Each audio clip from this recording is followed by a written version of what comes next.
아테네, 철학이 태어나고 민주주의가 자랑스럽게 외쳐지던 도시.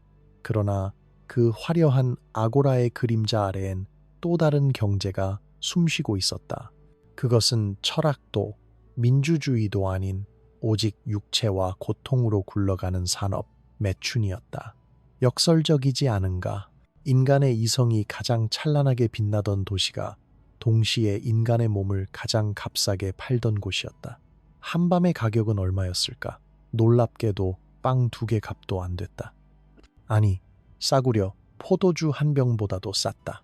고대 아테네의 남자라면 누구나 몇 동전만으로 여자의 몸을 살 수 있었다. 포르니 포나이라는 단어의 어원이 그 모든 것을 말해준다. 그리스어 포르네이 포르니는 팔다라는 뜻의 포르네우, 포르네유에서 왔다. 즉, 여자는 상품이었다. 숨 쉬는 물건, 감정을 가진 인간이 아니라 사고 팔리는 물체, 그리고 그 거래는 국가가 공식적으로 관리했다. 아테네의 매춘은 단순한 음지 산업이 아니었다. 국가가 세금을 걷는 공식 수입원이었다. 철학자들이 광장에서 미덕과 정의를 논할 때 그들의 발밑에서 여인들의 신음이 세금으로 변해 굴골을 채우고 있었다. 솔론, 그 유명한 개혁가조차 매춘업을 제도화했다는 전설이 있다. 그는 민주주의의 아버지로 불리지만 동시에 성노예 산업의 제도적 아버지이기도 했다. 그의 이름 아래 공창, 공참이라는 개념이 태어났다. 국가가 직접 운영하는 성매매소, 입장료는 저렴했고 고객은 끊이지 않았다. 낮에는 철학 토론, 밤에는 집단적 욕망의 폭주, 이것이 문명의 양면이었다. 당시 매춘부들은 하루에 6에서 10명의 남자를 상대했다. 그러나 번 돈으로는 겨우 렌틸 콩죽 한 그릇이나 보리빵 한 조각을 사 먹는 수준이었다. 반면 그들을 소유한 포르니보스, 매춘소, 주인들은 아테네에서 가장 부유한 계급 중 하나로 성장했다. 그들은 몸 하나로 살아가는 여자들의 고통 위에 궁전을 세웠다. 인간의 피로 벽돌을 쌓은 부, 더 끔찍한 것은 나이 제한이 없었다는 것이다. 당시 기록에는 10살짜리 소녀가 매춘소에 팔려 들어갔다는 증언이 남아있다. 어떤 아이들은 이미 태어날 때부터 매춘부였다. 어머니도 딸도 같은 방에서 일했다. 세대가 대물림되는 성노예제, 그리고 그들은 모두 표식을 가지고 있었다. 도망을 막기 위해 허벅지에 뜨거운 쇠로 찍은 낙인, 이름이 아니라 주인의 이니셜, 이 여자는 누구의 것이다 라는 영원한 낙인. 그들은 인간이 아닌 소유물이었다. 밤이 되면 기름 냄새가 코를 찔렀다. 값싼 올리브유 램프가 깜박이고 방 안엔 세제 대신 포도주로 씻은 몸의 악취가 섞여 있었다. 술에 취한 남자들의 웃음소리, 그리고 억눌린 신음, 발밑의 먼지, 벽 틈새에서 새어나오는 피비린내, 그 모든 것이 고대 아테네의 경제였다. 철학자들이 플라톤의 이데아를 논하며 진정한 미와 선은 정신에 있다고 외치는 그 시간, 바로 옆방에서는 누군가가 한밤에 손님에게 팔리고 있었다. 그것이 민주주의의 그림자였다. 시민의 자유를 외치던 나라가 그 시민의 쾌락을 위해 자유를 빼앗긴 이들의 고통을 소비했다. 아테네의 빛은 사실 피로 물든 불빛이었다. 그렇다면 이런 산업이 어떻게 사회 전반에 퍼져나갔을까? 그리고 이 성노예들은 어떤 과정을 통해 완전히 인간성을 잃게 되었을까? 다음 이야기에서는 그 잔혹한 훈련식, 즉 여자의 정신을 부숴버리기 위한 의식이 등장한다. 당신은 고대 아테네의 쾌락이 어떤 방식으로 인간을 짐승으로 만들었는지 감히 상상할 수 있을까? 처음 매춘소에 들어온 소녀에게 주어진 첫 번째 밤은 일이 아니었다. 그것은 의식이었다. 이름하여 정신을 꺾는 의식. 아테네의 남성들은 그 잔혹한 행위를 종교적 전통처럼 즐겼다. 새로운 여자가 들어오면 손님들이 모였다. 와인을 마시며 내기를 걸고 웃음을 터뜨리고 누가 먼저 그녀를 부순다는 영광을 차지할지를 논했다. 한 인간의 절규가 한 무리의 오락거리가 된 순간이었다. 테살리아의 여성 파피는 이런 광경을 남긴 적이 있다. 그들은 웃었다. 아이가 울부짖을 때마다 더 크게 웃었다. 그들은 그것을 의식이라 불렀다. 하지만 신도 제의도 없었다. 오직 잔인함뿐이었다. 그 기록은 수천 년이 지난 지금도 독자를 얼어붙게 만든다. 그들에게 새로운 여자란 신선한 고기와 같았다. 아직 길들여지지 않은 눈의 공포가 가득한 여자일수록 높은 가격에 팔렸다. 순수함은 신성한 가치가 아니라 고통의 시작이었다. 처음을 사는 남자는 그 도시에서 일종의 영웅처럼 취급받았다. 광장에서 그가 자랑스럽게 말하곤 했다. 내가 그녀를 부쉈다. 한 인간의 파멸이 남자의 자존심을 세워주는 세상이었다. 여자들은 동물처럼 다루어졌다. 시장에서 포도나 양을 고르듯 손님들은 몸을 만지고 치아를 들춰보고 엉덩이를 때려보았다. 저항하는 타입인가, 순종적인가, 평가표처럼 적어 내려갔다. 말이 많음, 겁이 많음, 아직 울지 않음 같은 항목이 있었다. 그들은 인간을 분류표로 바꿔버렸다. 방 안은 더럽고 좁았다. 발밑엔 오래된 기름 자국과 피가 굳어 있었다. 천막으로 구분된 작은 공간, 그 너머에선 다른 여자의 신음이 들려왔다. 울음은 금지였다. 울면 벌을 받았다. 처음엔 모두 울었다. 그러나 곧 배웠다. 울음은 고통을 길게 만든다는 걸. 그래서 그들은 침묵을 배웠다. 감정을 지우고 몸만 남기는 법을, 몇몇은 웃는 법을 배웠다. 비명을 삼키고 미소를 짓는 법. 그것이 살아남는 유일한 기술이었다. 누군가 웃지 못하면 주인은 말했다. 웃어라. 손님이 즐거워야 네가 살아남는다. 결국 웃음이 그들의 갑옷이 되었다. 그러나 그 웃음은 삶이 아니라 완전한 굴복의 표시였다. 아테네의 철학자들은 로고스 이성을 인간의 가장 고귀한 덕목이라 여겼다. 하지만 그들이 사는 도시의 한복판에서는 이성이 완전히 사라진 광경이 펼쳐졌다. 사람들은 고통을 술안주 삼았고 학문은 고결함을 논하면서 동시에 폭력을 외면했다. 아리스토텔레스조차 여성의 본질을 남성보다 열등한 자연적 존재라 정의했다. 그 말 한마디가 수많은 학대의 철학적 정당화가 되었다. 이것은 단순한 폭력이 아니었다. 그것은 체계적 훈련이었다. 여자가 인간으로서의 존엄을 잃도록 만들어 그 잃어버린 상태를 정상으로 여겨지게 만드는 사회적 세뇌였다. 사람들은 이 훈련을 필요한 과정이라 불렀다. 도살장에 끌려가는 소처럼 여자들은 매춘소의 의식에 던져졌다. 남성 손님들은 심지어 이런 행위를 두고 내기를 걸었다. 그녀가 얼마나 버틸까? 몇 번 만에 침묵할까? 그리고 웃었다. 인간의 고통이 인간의 오락거리가 된 도시. 바로 그곳이 민주주의의 발상지 아테네였다. 어떤 철학자는 이런 현실에 대해 아무 말도 남기지 않았다. 아마 알았을 것이다. 그들의 이상적인 폴리스가 사실 누군가의 고통 위에 세워졌다는 것을. 하지만 말하지 않았다. 기록하지 않았다. 침묵은 공범이었다. 그리고 이 침묵 속에서 또 다른 비극이 태어났다. 바로 여성들이 자신조차 상품으로 여기게 되는 과정이다. 어쩌면 그것이 아테네가 만들어낸 가장 완벽한 세뇌였다. 그렇다면 이 상품화된 여성들은 이후 어떤 기준으로 분류되고 어떤 잔혹한 방식으로 거래되었을까? 다음 이야기에서는 인간의 고통이 가격표로 변하는 충격적인 여성 분류의 시장을 보게 될 것이다. 당신은 인간의 고통이 숫자가 되는 세상을 견딜 수 있겠는가? 아테네의 매춘소에는 가격표가 있었다. 그러나 그 가격은 미모나 나이만으로 정해지지 않았다. 그들은 여성을 고통의 종류로 분류했다. 인간이 아니라 고통의 스펙트럼이었다. 매춘소 주인들은 여자를 부를 때 이렇게 말했다.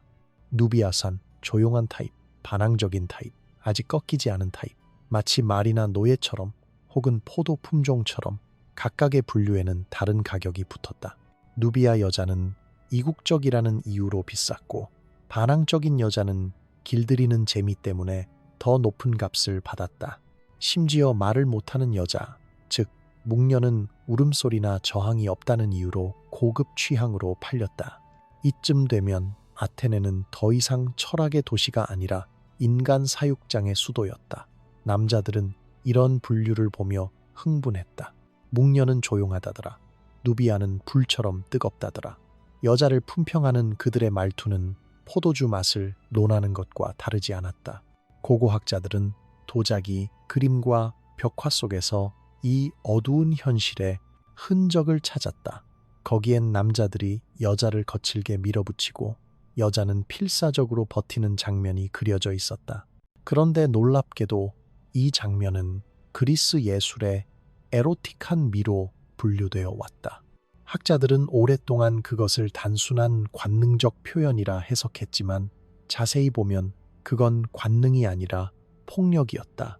남자의 웃음, 여자의 공포. 그러나 시대는 그것을 미로 포장했다. 일부 귀족 남성들은 더 강한 자극을 원했다. 그래서 매춘소에서는 저항하는 여자가 특별 메뉴로 등장했다. 그들은 실제로 여자를 때리거나 베거나 불로 지지는 행위를 놀이라고 불렀다. 어떤 벽화엔 남자가 여자의 머리카락을 잡고 다른 손엔 술잔을 든 채 웃는 모습이 그려져 있다. 폭력과 향락이 같은 문장 안에서 공존했다. 심지어 기록에는 남자들이 여자에게 고의로 상처를 내기 위해 돈을 더 냈다는 내용도 있다. 불을 가져와 그녀의 허벅지를 태워봐. 그녀가 울면 더 재미있다. 이런 말들이 아테네의 밤을 지배했다. 여자의 신음은 음악처럼 들렸고 피는 향수처럼 취급되었다. 매춘소 주인들은 이런 고객의 취향을 사업적 기회로 활용했다. 그들은 벌받는 여자라는 새로운 상품군을 만들어냈다. 이름하여 징벌 매춘부. 고객은 일정 금액을 내고 여자를 때리거나 묶거나 고문할 권리를 얻었다. 그것이 합법이었다. 폭력이 유흥으로 제도화된 사회. 아테네의 남성들은 이런 폭력을 남성다움의 증거로 여겼다. 그리고 그리스 예술은 그 잔혹함을 미화했다. 아프로디테의 조각은 아름다웠지만 그 조각이 세워진 땅 아래엔 이름 없는 여인들의 유골이 묻혀 있었다. 아이러니하게도 고대 그리스는 미에 여신을 숭배하며 동시에 여성의 고통을 예술로 승화시켰다. 현대 고고학자들이 아테네 주변의 매춘소 유적을 발굴했을 때 수많은 여성의 뼈에서 골절 흔적이 발견됐다. 치유된 골절, 반복된 폭력의 증거, 갈비뼈가 여러 번 부러졌다 붙은 흔적, 얼굴뼈의 함몰, 허벅지뼈의 비틀림, 일부는 뜨거운 금속에 의해 생긴 화상 자국이 있었다. 인간의 역사 속에서 이렇게 조직적으로 고통이 상업화된 사례는 거의 없다. 그럼에도 불구하고 아테네 사람들은 자신들의 문명을 황금기라 불렀다. 철학과 예술, 민주주의의 시대. 그러나 그 찬란한 문명의 뒤편에서 매일 밤 울려 퍼진 것은 철학자의 연설이 아니라 여인의 비명이었다. 아테네의 남자들은 아름다움을 논했다. 그러나 그들이 사랑한 아름다움은 피와 눈물로 덧칠된 허상에 불과했다. 그들의 예술은 고통 위에 세워진 거짓 미학이었다. 그리고 그 고통은 단지 매춘소의 벽 안에서 끝나지 않았다. 그것은 종교, 축제, 심지어 신의 이름 아래에서도 벌어졌다. 다음 이야기에서는 신을 위한 축제라는 명목 아래 벌어진 집단적 폭력, 바로 신성한 강간의 축제를 다룬다. 그리스의 신들은 인간의 고통을 어떻게 술과 쾌락으로 포장했을까? 고대 아테네의 밤이 가장 미쳐버리는 순간은 철학 토론이 끝난 뒤도 술집의 소란이 끝난 뒤도 아니었다. 진짜 광기는 신의 축제에서 폭발했다. 그들은 그것을 디오니시아라 불렀다. 술의 신, 광기의 신, 그리고 쾌락의 신을 기리는 날. 그날은 모든 금기가 사라졌다. 그리고 그 사라진 경계의 틈으로 인간의 잔혹함이 신의 이름을 빌려 쏟아져 나왔다. 오늘은 디오니소스의 날이다. 술을 마시고 춤추고 여자를 부숴라. 이 말은 단순한 은유가 아니었다. 실제로 그날 밤 매춘소의 여자들은 신의 제물처럼 헌납되었다. 주인들은 여자를 무더기로 데리고 광장으로 나왔다. 남자들은 줄을 섰다. 그들은 성스러운 제의에 참여한다는 명목으로 여자들의 몸을 집단적으로 침범했다. 그것이 신에게 바치는 예배였다. 기록에 따르면 이런 축제는 종교적 열광과 폭력의 경계가 완전히 사라진 장이었다. 술에 취한 사제들이 신의 뜻이 이루어졌다고 외치며 여자의 울음을 덮었다. 술과 피가 뒤섞인 광장, 음악과 비명이 동시에 울려 퍼졌다. 드럼이 울리고 피리 소리가 섞였으며 그 리듬에 맞춰 누군가 죽어갔다. 역사가 헤로도토스는 이런 축제의 참상을 간접적으로 언급했다. 그는 성스러운 창부들이 신전의 이름으로 남자들에게 넘겨졌다고 기록했다. 그러나 그것은 성스러움이 아니라 집단 강간의 제도화였다. 여자를 신의 재산이라 부르며 인간의 폭력을 신의 의지로 포장한 것이다. 술이 넘쳐 흐르는 제단 근처엔 내기를 거는 남자들도 있었다. 누가 먼저 그녀를 울릴까? 누가 오래 버틸까? 사람들은 웃었다. 그리고 신의 이름을 외쳤다. 디오니소스여, 축복을 내리소서. 술잔을 들고 그들의 피로 건배했다.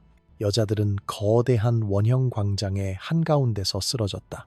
어떤 이는 피를 흘리며 기절했고 어떤 이는 그대로 목숨을 잃었다. 의사가 남긴 파피루스 문서에는 축제 다음 날 신전 근처에서 발견된 여성들의 상태가 기록돼 있다. 질내 출혈, 내부 파열, 질식, 늘골, 골절. 그들은 신에게 제물로 바쳐졌지만 신은 그들을 구하지 않았다.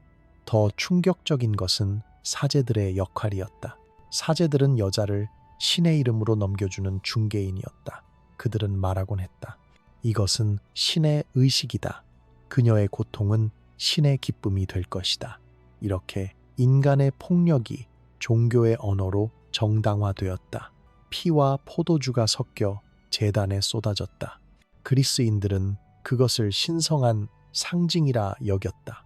그러나 그 붉은 액체 속에는 신의 축복이 아니라 여인의 피와 눈물이 담겨 있었다. 그들이 신의 축제라 부른 것은 사실 인간의 광기였다. 축제가 끝나면 시체가 남았다. 어떤 여자는 바로 현장에서 죽었고 어떤 여자는 며칠 뒤 피를 토하며 숨을 거두었다. 매춘소 주인들은 죽은 여자의 시신을 도성 밖에 버렸다. 도시 외곽의 쓰레기 더미와 함께 묻혔다. 그 누구도 그들의 이름을 묻지 않았다. 그들은 신의 제물이자 쓰레기였다. 더 끔찍한 건 살아남은 여자들의 운명이었다. 축제가 끝난 다음 날 그들은 다시 일터로 돌아가야 했다. 몸이 부서지고 상처에서 피가 흐르는 상태로 또다시 손님을 받았다. 주인은 말했다. 신이 너를 살려주셨다. 이제 일해야지. 그것이 그들의 축복이었다. 이 축제의 본질은 종교적 광기보다 훨씬 더 정치적이었다. 여자의 몸을 짓밟으며 남성의 권력을 재확인하는 집단적 세뇌. 그리스의 사회는 이 폭력을 통해 질서를 유지했다. 신을 섬긴다는 명목으로 여자를 굴복시키고 쾌락을 신성으로 위장했다. 그리하여 아테네는 미의 도시이자 동시에 의례적 잔혹의 도시로 남았다. 신의 이름 아래 인간이 어디까지 잔인해질 수 있는지 그들은 그 한계를 스스로 증명했다. 그렇다면 이렇게 폭력과 쾌락이 뒤섞인 사회에서 여자가 도망치거나 반항하면 어떤 일이 벌어졌을까? 다음 이야기에서는 체벌이라는 이름으로 자행된 고문과 심리적 파괴의 세계, 아테네의 여성들이 어떻게 완전히 복종하도록 길들여졌는지를 보게 될 것이다. 인간의 영혼을 부수기 위한 도구는 과연 어디까지 발전했을까? 아테네의 매춘소에서 교정이라는 단어는 결코 온화하지 않았다. 주인들은 여자를 부를 때 수정이 필요하다라고 말했다. 하지만 그것은 교육이 아니라 고문이었다. 그들은 이를 성격 교정이라 불렀다. 복종하지 않는 여자를 다시 길들이는 절차였다. 인간의 의지를 짓밟아 순종의 본능만 남기는 체계적인 잔혹의 기술이었다. 처벌의 방식은 다양했다. 채찍은 기본이었다. 손바닥보다 넓은 가죽끈으로 등을 갈기면 살점이 벗겨지고 피가 흘렀다. 어떤 주인은 그 피로 와인잔을 닦았다. 여자가 울면 더 강하게 때려라. 침묵하면 좋다. 이제 말을 듣는다. 매질은 교육이 아니라 선언이었다. 너는 인간이 아니다. 때로는 음식을 빼앗았다. 벌로 굶기기. 며칠 동안 빵도 물도 주지 않고 방 안에 가둬둔 채 몸이 마를 때까지 내버려뒀다. 굶주린 여자는 무릎을 꿇고 빌었다. 그러면 주인은 웃었다. 봐라. 이제야 네가 진짜로 나를 주인이라 부르겠지.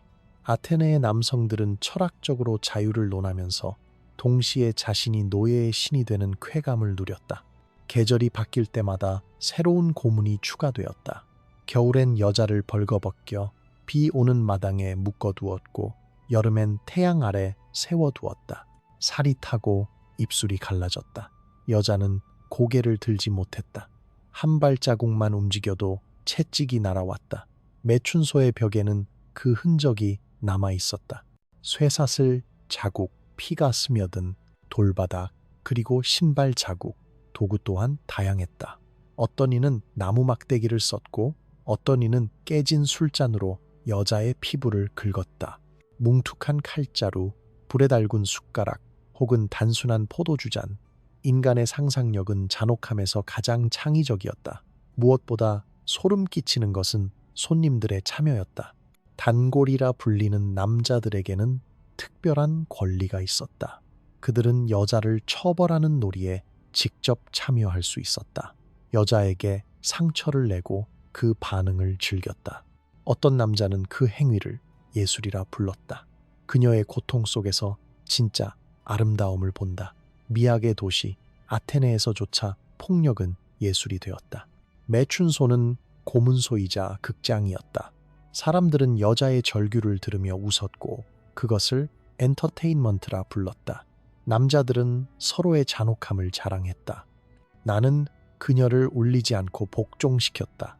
나는 그녀가 무릎 꿇을 때까지 버텼다. 그들의 잔인함은 경쟁의 대상이 되었다.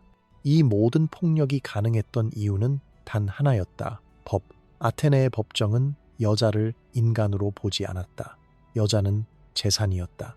주인이 여자를 때리든 굶기든 불로 지지든 그것은 사유재산의 권리 행사였다. 법은 침묵했고 침묵은 면허가 되었다. 아이러니하게도 이런 폭력을 휘두르던 남자들이 바로 광장에서 자유시민이라 불리던 이들이었다. 그들은 투표할 권리가 있었고 공공의 미덕을 논했다. 하지만 그들의 손은 피로 얼룩져 있었다. 그들이 외친 자유는 오직 자신을 위한 자유였다.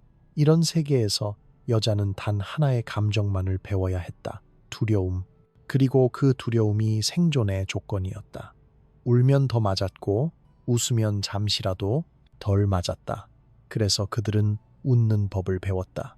미소를 강요받은 얼굴은 서서히 진짜 표정을 잃었다. 결국 고통을 느껴도 아무런 감정이 없는 상태에 도달했다. 그게 바로 아테네식 복종의 완성형이었다. 시간이 지나면 그들은 더 이상 인간처럼 울지 않았다. 대신 감정이 사라진 눈으로 주인을 바라보았다. 완전한 침묵. 그것이 이 도시가 만들어낸 이상적인 여자의 모습이었다. 그리고 이 잔혹한 세계에서 도망치려는 시도가 등장한다. 하지만 자유를 향한 발걸음은 그 어떤 죄보다 무겁게 처벌되었다. 다음 이야기에서는 자유를 훔쳤다는 이유로 죽음보다 잔혹한 형벌을 받은 여성들의 이야기가 펼쳐진다. 고대 아테네는 어떻게 인간의 몸에 탈출 불가능한 낙인을 새겼을까? 아테네에서 여자가 도망쳤을 때 그것은 범죄가 아니라 죄악으로 간주됐다. 주인들은 이렇게 말했다. 그녀가 자신을 훔쳤다. 자신을 훔쳤다는 문장. 얼마나 기괴한 아이러니인가. 자유를 향한 발걸음이 도둑질로 기록된 도시. 그곳에서 인간의 몸은 주인의 재산이었고 인간의 의지는 불법이었다. 매춘소에서 도망친 여자는 거의 모두 잡혔다. 이유는 간단했다. 그들에겐 낙인이 있었다. 도망을 막기 위해 허벅지, 어깨 혹은 가슴 위에 찍힌 붉은 표식, 주인의 이니셜이거나 단순히 포르네, born라는 단어였다. 그 낙인은 언제나 뜨거운 쇠로 새겨졌다. 비명을 지르며 몸이 타들어가는 동안 주변 사람들은 웃었다. 기억해라. 이건 내 이름이 아니다. 네가 누구의 것인지를 알려주는 표시다. 도망치다. 잡힌 여자에겐 두 번째 낙인이 주어졌다. 이번엔 이마나 가슴이었다. 공개적인 모욕. 시장 한복판에서 사람들은 구경했다. 저 여자는 주인에게서 도망쳤다. 그들은 돌을 던졌고 침을 뱉었다. 여자의 몸은 불에 달궈진 철판으로 다시 태웠다. 고통은 끝나지 않았다. 가끔은 그 자리에서 죽이기도 했다.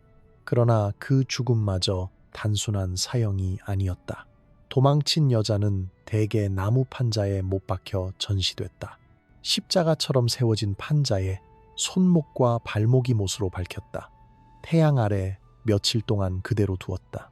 지나가는 사람들은 구경하며 말했다. 저게 여자냐? 저건 교훈이다. 그녀의 죽음은 경고의 표식이 되었다. 인간의 절망이 법의 질서로 소비되던 도시, 죽지 않은 이들도 있었다. 그러나 그들은 살아남았다고 말할 수 없었다. 다시 매춘소로 끌려간 뒤 주인은 더 무거운 쇠사슬을 채웠다. 그들의 손목엔 쇠고리가 있었고 발에는 무게추가 달렸다. 그 쇠사슬은 단순한 구속이 아니라 영혼의 족쇄였다. 그들은 더 이상 자유를 꿈꾸지 않았다. 고대의 사제들조차 이 폭력에 가담했다. 어떤 여자가 신전으로 도망쳤을 때 사람들은 신의 자비를 기대했다. 그러나 신전의 문은 열리지 않았다. 오히려 사제는 도망친 여자를 주인에게 돌려보내며 돈을 받았다. 신조차 매춘소의 공범이었던 시대. 신의 계단 위에서 피가 흘렀고 여자의 몸은 재물처럼 질질 끌려 내려갔다. 그 피는 신전의 돌바닥에 스며들었다. 고고학자들이 아테네 외곽의 폐허 신전에서 발견한 붉은 흔적은 수천 년이 지나도 남아 있었다. 신성한 공간이 피의 법정이었던 셈이다. 심리적 고통은 육체적 고문보다 더 오래갔다. 몇 번의 도망 시도 끝에 잡힌 여자들은 대부분 정신붕괴 상태에 이르렀다. 어떤 기록은 이렇게 남아있다. 그녀는 말을 하지 않았다. 눈만 깜빡였다. 그녀의 영혼은 이미 떠났다. 인간이 자신의 고통을 외면하기 위해 선택한 마지막 방어, 완전한 무표정. 의학 기록에 따르면 당시 매춘소 여성의 평균 수명은 25세를 넘지 못했다. 그 이유는 단순한 폭력 때문만이 아니었다. 영양실조, 피로, 상처의 감염, 그리고 무엇보다 절망이었다. 그들의 몸은 버텼지만 마음은 먼저 죽었다. 죽은 여자들의 시신은 어디로 갔을까? 대부분은 도시의 쓰레기장 근처, 하수구 옆에 버려졌다. 일부는 쓰레기와 섞여 태워졌다.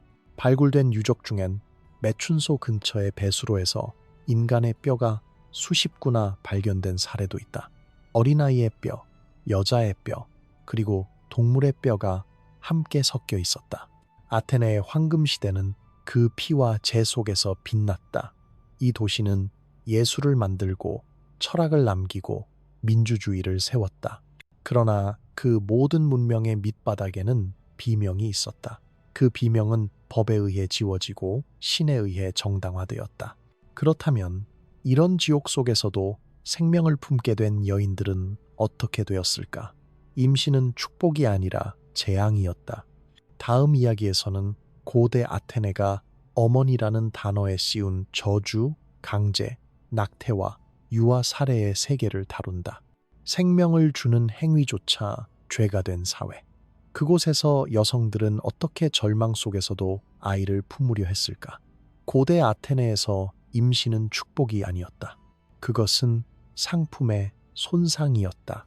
여자가 아이를 품는 순간 그녀는 매춘소의 경제 시스템에서 결함이 된 존재로 취급됐다. 주인은 말했다. 그녀는 고장났다. 더 이상 손님을 받을 수 없다. 생명을 품은 몸이 오히려 벌을 받는 모순된 세상. 그렇게 아테네는 생명을 증오했다. 매춘소의 주인들은 임신한 여자를 손실이라 불렀다. 그래서 대부분 강제로 낙태시켰다. 낙태는 의료행위가 아니라 고문이었다. 약초나 독을 먹이는 경우도 있었지만 더 흔한 방법은 폭력이었다. 복부를 걷어차거나 나무 몽둥이로 배를 눌러 뭉갰다. 혹은 막대기를 질 속으로 넣어 임신을 제거했다. 그런 짓을 한 자들은 의사라 불렸고 그것을 지켜본 사제들은 신의 뜻이라 했다. 때로는 낙태가 실패했다. 아이는 태어났지만 그건 축하받을 일이 아니었다. 매춘소의 바닥에서 쓰레기 더미 옆에서 젖도 물리지 못한 채 아이는 울었다. 그러나 울음은 금지였다. 울음소리가 들리면 주인이 다가왔다. 그리고 아이는 사라졌다. 대부분의 영아는 태어난 지 몇 시간 만에 죽었다. 어떤 아이는 우물에 던져졌고 어떤 아이는 하수구에 버려졌다. 고고학자들은 아테네 인근 배수로에서 수십 구의 신생아 뼈를 발견했다. 모두 갓난아이였다. 일부는 출산 직후의 상태 그대로였다. 더 무서운 건 이것이 사회적으로 당연한 일이었다는 것이다. 사람들은 말했다. 여자의 몸에서 태어난 사생아는 신에게 돌려줘야 한다. 그 신에게 돌려준다는 말은 곧 죽인다는 뜻이었다. 여자의 몸은 생명을 낳았지만 그 생명은 법과 사회가 부정했다. 그리스의 민주주의는 인간의 권리를 논하면서도 태어난 생명을 쓰레기처럼 버렸다. 매춘소의 여자들은 점점 냉정해졌다. 어떤 여자는 아이가 태어나자마자 스스로 목을 조였다. 내 아이가 나처럼 살게 할 순 없어. 그것은 절망 속에서 발버둥친 사랑이었다. 그러나 그런 사랑조차 죄가 되었다. 주인은 그녀를 채찍으로 때리며 말했다. 그건 내 재산이다. 네 몸에서 나온 것조차 내 것이다. 아이조차 주인의 소유였다. 아테네 법은 여성에게 어떠한 친권도 인정하지 않았다. 여자가 낳은 아이는 자동으로 주인의 재산이 되었다. 그 아이가 남자일 경우에는 종으로 길러졌고 여자일 경우엔 어머니처럼 매춘소로 팔려갔다. 생명의 순환이 아니라 고통의 유전이었다.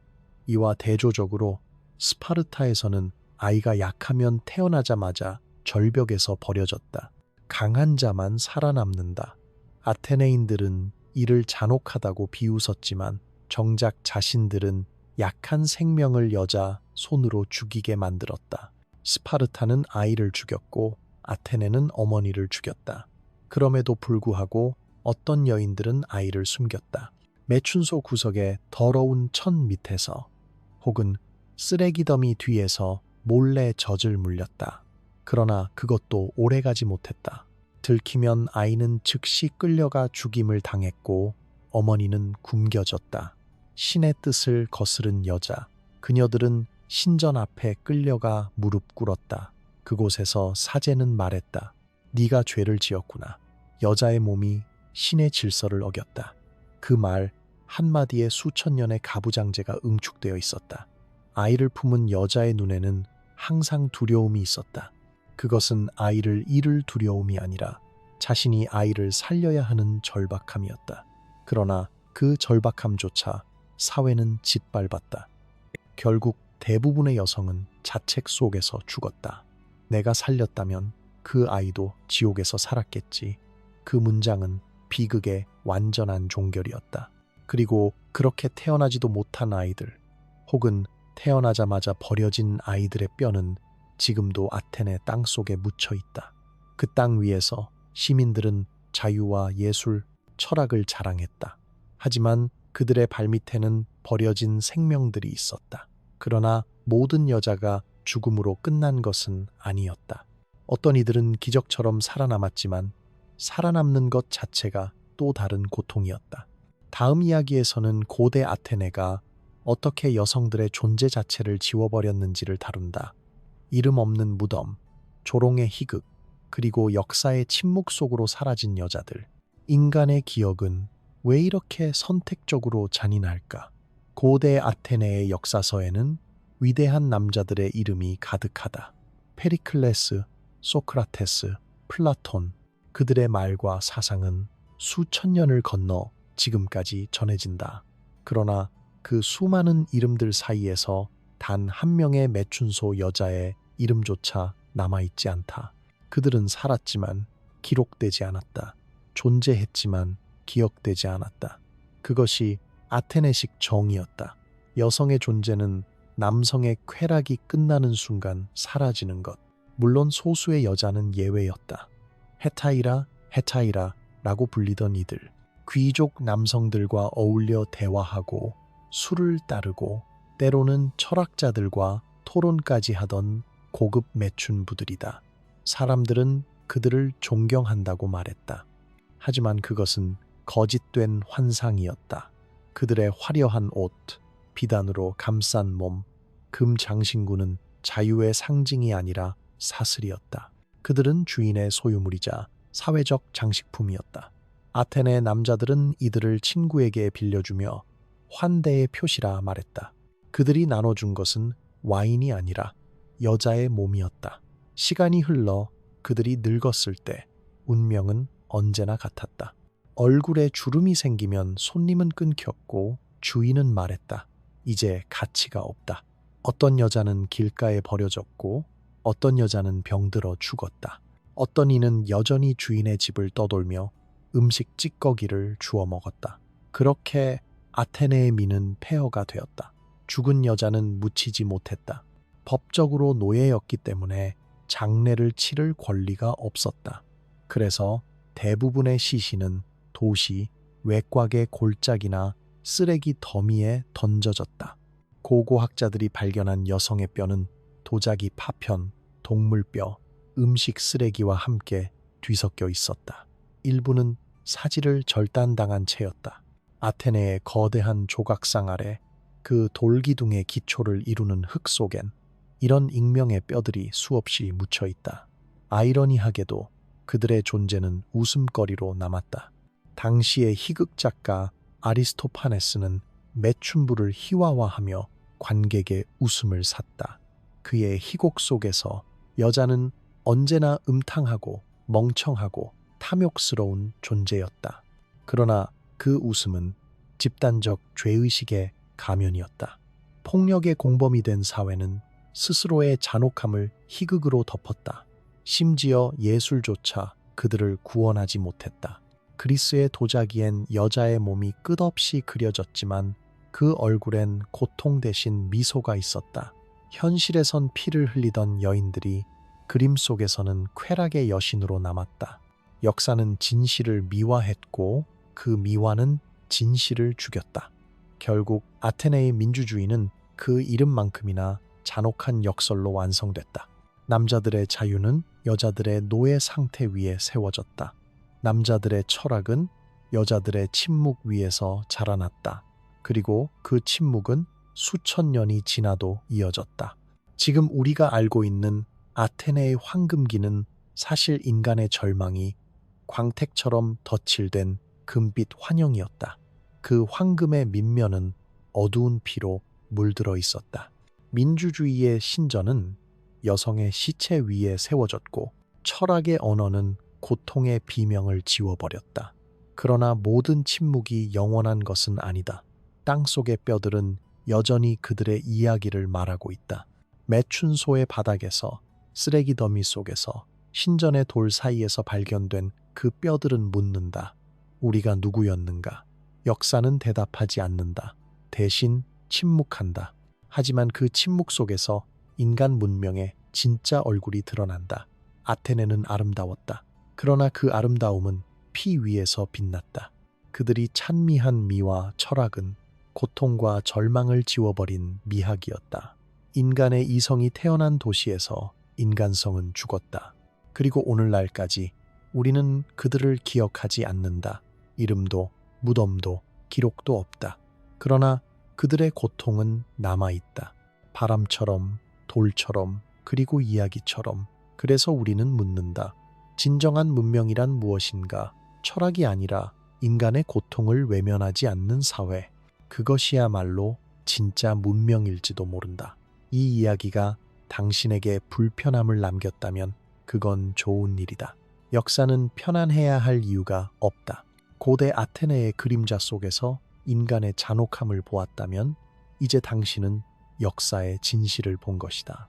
만약 당신이 이런 숨겨진 역사의 이야기를 더 듣고 싶다면 지금 이 채널을 구독하고 좋아요를 눌러달라. 이 채널의 멤버십에 가입하면 앞으로 공개될 영상들을 미리 볼 수 있다. 그리고 댓글로 당신의 생각을 남겨달라. 아테네의 여인들이 잃어버린 목소리.